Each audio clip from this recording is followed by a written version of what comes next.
Can an act of love be evil? Can an act for the greater good be monstrous? These are some of the questions you will be left wondering once finishing one of the best animes of all time. Beyond the fast-paced dynamic animation, the hair-raising adrenaline-pumping soundtrack, the oddball random comedy, the very anime-esque rousing speeches of strength and friendship, matched with the emotional heart-shattering character deaths, this is a harsh reflection on human nature that even people who aren't into anime can enjoy. But how can such an outlandish story of a world where civilization lives behind enormous walls made to protect them from gigantic humanoid monsters be so good? In today's video, I want to look at how mangaka Hajime Isayama was able to use world building, conflicting character agendas, and differing perspectives to create a complex story that tries to get at something primal of our shared human nature. If you haven't watched Attack on Titan, please be warned that there will be spoilers for the whole series. So do yourself a favor, watch the show, and then come back.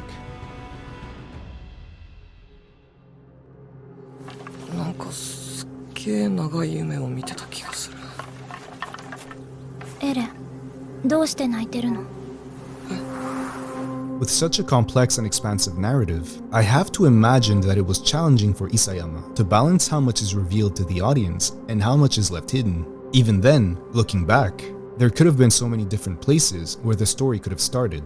It could have begun like an old, almost Celtic or Norse folktale about a girl's chance encounter with a strange creature, or a medieval tale of conquest with a cannibalistic tragedy, or a grounded parallel of the Holocaust. But instead, the world we see begins in a place completely disconnected from the deeper mythology, walled off from the rest of the world. A place whose inhabitants are unaware of the reality outside the walls, and even further, of their own history. And among these people, the character we follow is just an impulsive child with a big mouth. Eren starts off with the least amount of power to influence what he sees. A cage where humans live the semblance of a life, but are more like cattle, waiting to be eaten.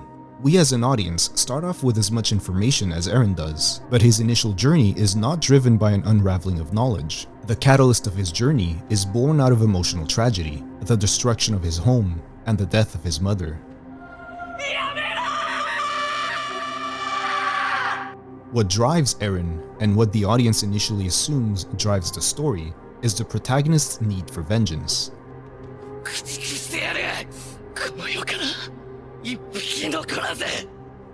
But Eren's shonen revenge story fantasy keeps being interrupted by what is really happening.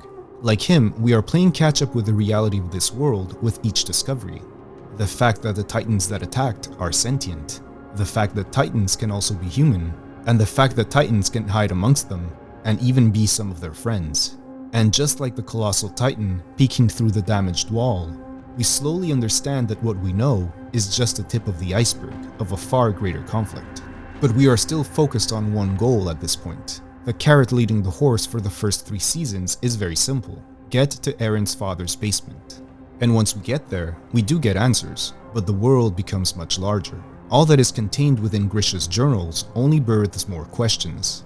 But now we have a more level playing field of knowledge. Attack on Titan achieves a good balance in regards to questions versus answers. If we would have started knowing everything about the outside world but only following Eren, it would have become tedious. If we would have started in Marley, knowing everything about the past and the history of the Island Devils, it might have been too much to take in, and ultimately be more confusing than interesting.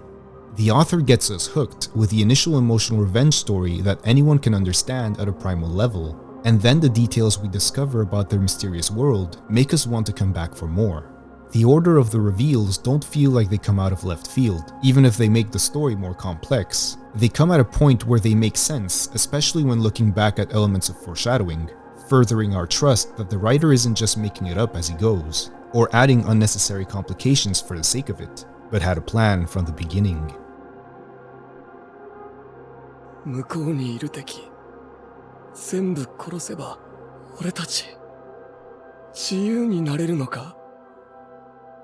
Apart from the more outlandish elements related to the Titan mythology, the characters are pretty grounded, especially in the way that they act and react to what happens around them. Society within the walls, and even outside of them, follows cultural and political mores that we have seen throughout history. It's a dose of realism that Isayama uses to emphasize that no matter how fantastical the material may be, people will always act like people.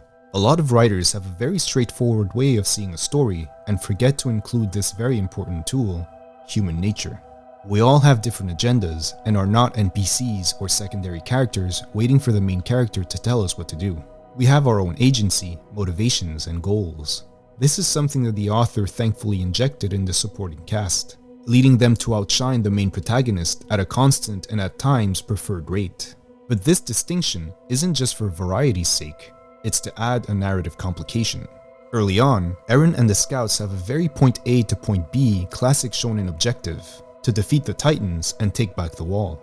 At the same time, Reiner and his gang are working towards their goal of killing all of the inhabitants of Paradis and taking back the founding Titan.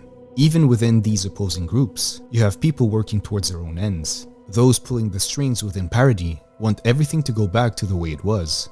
Eren, Armin, and Mikasa want to be able to see the world beyond the walls. Reiner and Bertolt want to go back home, bring glory to Marley, and become honorary Marleyans. Annie doesn't care for Marley the way they do, but wants to go back home to her father. Officially, the reason for taking back the founding Titan would be so that there would never be a threat coming from Paradis, but also, by regaining all Titan abilities, Marley would regain some of the power and influence they've been losing. Zeke's reason would be to use the founder so that all Eldians could be rendered sterile, and so eventually, no one would be born into this world regretting having done so. Some goals are in clear opposition to each other, others intersect at times, and others are just tricks in order to implement their own plan. The author uses the natural conflicts that are bound to arise from people that belong to different factions, or allies with differing points of view, each wanting to establish their own will. In an interview, Isayama mentioned that something from Game of Thrones that inspired him was the fact that characters don't always say what they mean. Duplicity can be an important and realistic tool that adds another layer of complexity and intrigue to the story. It can shock the characters and the audience, but if well established, the conflicting agendas can organically drive the story forward and make it feel much richer. Early on, Erwin asks Eren the following questions. 君には何が見える? 敵は何だと思う? It almost feels like Isayama is breaking the fourth wall and asking the audience directly. I think this is at the heart of what Attack on Titan is about. Who is the real monster? In the first season, the colossal, armored, and female Titans are the clear-cut villains. Then we know that they are characters that have been there from the start and have even helped save their friends on more than one occasion. But they also let someone as good as Marco die helplessly at the hands of a Titan. You hate them for what they did, but then you learn that they grew up in a place where their value came from helping their oppressors gain military victories. They were tools of war, indoctrinated into believing that they were atoning for sins of people they never met, and bringing the fight to literal devils on Paradis Island.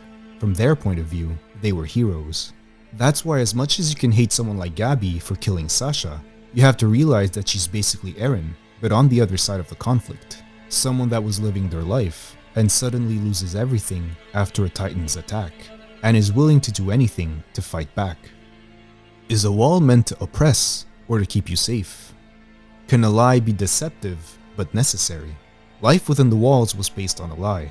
Everyone's memory had been erased, and they had no idea that there was a world beyond. No one even knew why they were subjected to Titan attacks, or that they were supposed to be paying the price for what their ancestors did. They just thought that they were the last survivors of humanity. Yes, the amount of control that came from King Fritz's renouncing war vow is horrible, not just because of a false history, but because it got anyone who was close to the truth killed. But at the same time, it was meant to protect the rest of the world from the founding Titan's power. Can an act of love be evil? Can an act for the greater good be monstrous? Eren started off as a victim. He was orphaned and lost his home. All he had were his friends. You root for him as he pushes forward, uses his Titan powers for good, plugs the hole in the wall, gets to the basement, discovers the truth about the world, and you're still on his side even when he brings the fight to Marley. And then, it becomes muddled. He kills innocents in Liberio, pushes away the ones he loves, sure in order to protect them, but is callous in doing so. He becomes a humongous monstrosity that tramples over 80% of the world's population. So, is he a savior or an oppressor? Eren sacrificed the world to save his friends and to give Eldians a fighting chance for survival, to be on equal footing as the rest of the world. but he knowingly murdered so many people. In his plight for freedom, he became a slave to what he saw and what he felt he was forced to do. The end goal of juxtaposing these opposing realities is so the audience understands the sobering weight of perspective. That even if we wish for things to be black and white, it's often not the case.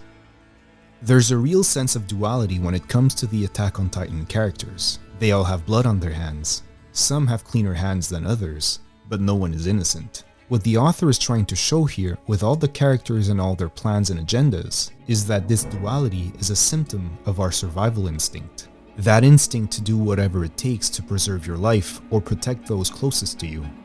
There are things that, as part of our individual moral code, we would never do.